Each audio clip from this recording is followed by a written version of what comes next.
आज बाजार बंद होताच 5 मोठ्या कंपन्यांचे क्वार्टर वन फायनान्शियल 27 निकाल जाहीर झाले आहे. Nestle India, Adani power, Adani green energy, BPCL आणि इटर्नल. मग या 5 कंपन्यांपैकी कोणाचे निकाल सर्वात मजबूत ठरले? कोणत्या कंपनीचे निकाल निराशाजनक ठरले? आणि या निकालाचा संबंधित शेअरवर काय परिणाम होऊ शकतो? चला जाणून घेऊया आजच्या सर्वात मोठ्या अपडेट्स. नमस्कार मित्रांनो, बाजार तर्कामध्ये आपलं मनापासून स्वागत आहे. जर तुम्ही अजून चॅनल सबस्क्राईब केले नसेल, तर आत्ताच सबस्क्राईब करा आणि बेल आयकॉन नक्की दाबा. चला सुरुवात करूया आजच्या पहिल्या मोठ्या निकालापासून. सर्वप्रथम पाहूया नेस्ले इंडियाचे क्वार्टर वन फायनान्शियल 27चा निकाल. तर कंपनीचा कन्सोलिडेटेड फायनान्शियल रिझल्ट पाहिला तर कंपनीचा रेव्हेन्यू यावर्षी 6,378 कोटी इतका आला आणि मागील वर्षी 5,096 कोटी इतका होता. तसेच क्वार्टरली 6,747 कोटी इतका होता. कंपनीचा क्वार्टरली आणि इयरली चांगलीच जंप आहे. तसं कंपनीचा खर्च पाहिला तर यावर्षी 5,070 कोटी इतका आला आणि मागील वर्षी 4,199 कोटी इतका होता. तसेच क्वार्टरली 5,217 कोटी इतका होता. तसेच कंपनीचा नेट प्रॉफिट पाहिला तर यावर्षी 958 कोटी इतका आला आणि मागील वर्षी 646 कोटी इतका होता. आणि क्वार्टरली 1,110 कोटी इतका होता. इयरली कंपनीमध्ये चांगलीच जंप आहे, पण क्वार्टरली कंपनीच्या नेट प्रॉफिटमध्ये थोडासा घट आहे. तर Maggi, Nescafe, KitKat, milk product आणि प्रीमियम फूड पोर्टफोलिओमधील वाढीमुळे कंपनीच्या विक्रीला चांगला आधार मिळाला. FMCG क्षेत्रासाठी हा निकाल सकारात्मक मानला जात आहे. तसेच नेस्ले इंडियाच्या शेअर्समध्ये आज 2.70% वर गेला आहे. आता पाहूया अदानी ग्रीन एनर्जीचे निकाल. तर कंपनीचा कन्सोलिडेटेड फायनान्शियल रिझल्ट पाहिला तर कंपनीचा रेव्हेन्यू यावर्षी 4,663 कोटी इतका आला आणि मागील वर्षी 4,006 कोटी इतका होता. तसेच क्वार्टरली 3,727 कोटी इतका होता. क्वार्टरली आणि इयरली कंपनीच्या रेव्हेन्यूमध्ये चांगलीच ग्रोथ आहे. तसंच कंपनीचा खर्च पाहिला तर यावर्षी 3,473 कोटी इतका आला आणि मागील वर्षी 3,050 कोटी इतका होता. तसंच क्वार्टरली 3,131 कोटी इतका होता.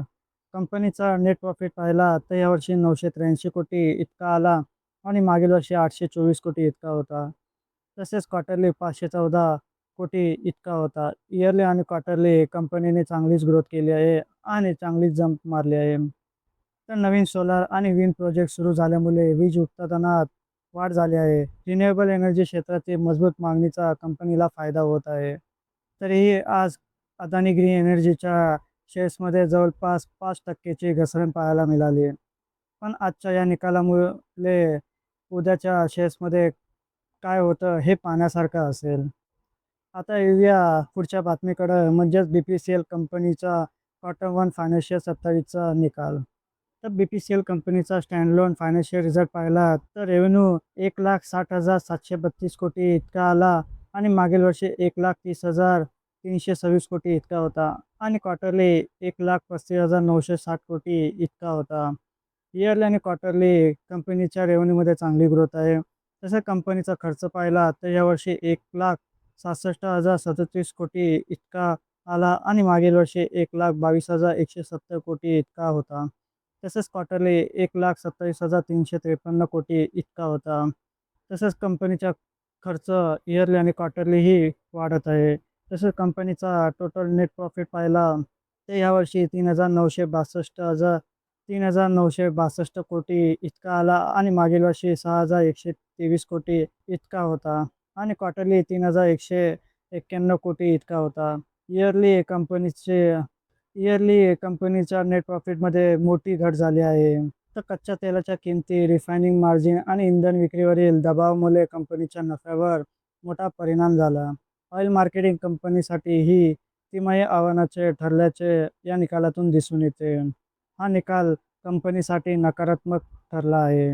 तसेच कंपनीच्या शेअर्समध्ये जवळपास 2%ची घसरण झाली आहे. आणि आता येऊया आजच्या सर्वात मोठ्या बातमीकडे, म्हणजे अदानी पॉवरने क्वार्टर वन फायनान्शियल 27चे दमदार निकाल जाहीर केले आहेत. तर कंपनीचा कन्सोलिडेटेड फायनान्शियल रिझल्ट पाहिला तर रेव्हेन्यू यावर्षी 19,322 कोटी इतका आला आणि मागील वर्षी 14,573 कोटी इतका होता आणि क्वार्टरली 15,989 कोटी इतका होता. तर कंपनीच्या रेव्हेन्यूमध्ये इयरली आणि क्वार्टरली चांगली जंप आहे. तसं कंपनीचा खर्च पाहिला तर यावर्षी 13,021 इतका आला आणि मागील वर्षी 10,369 कोटी इतका होता आणि क्वार्टरली 11,605 कोटी इतका होता. तसेच कंपनीचा नेट प्रॉफिट पाहिला तर यावर्षी 4,866 कोटी इतका आला आणि मागील वर्षी 3,305 कोटी इतका होता आणि क्वार्टरली 4,271 कोटी इतका होता. इयरली आणि क्वार्टरली कंपनीने चांगलीच ग्रोथ केली आहे आणि कंपनीच्या नेट प्रॉफिटमध्ये चांगलीच जंप आहे. याशिवाय कंपनीच्या संचालक मंडळाने 15,000 कोटीच्या फंड राईजला मंजुरी दिली आहे. वीज उत्पादन क्षमता वाढवणे, नवीन प्रकल्प आणि विस्तार योजनांसाठी हा निधी वापरला जाण्याची शक्यता आहे. पॉवर सेक्टरमधील मजबूत मागणीमुळे कंपनीला चांगला फायदा होत आहे. या गोष्टीमुळे अदानी पॉवरच्या शेअर्स गुंतवणूकदाराच्या विशेष लक्षात राहू शकतो. तरी आज अदानी पॉवरच्या शेअर्समध्ये जवळपास 2% घसरण पाहायला मिळाली. पण आजच्या या निकालाचा या शेअर्सवर उद्या काय परिणाम होणार हे पाहण्यासारखं असेल. आता येऊया इथरनेटच्या निकालाकडे. तर कंपनीचा कन्सोलिडेटेड फायनान्शियल रिझल्ट पाहिला तर कंपनीचा रेव्हेन्यू यावर्षी 205 कोटी इतका आला आणि मागील वर्षी 75 कोटी इतका होता आणि क्वार्टरली 176 कोटी इतका आला होता.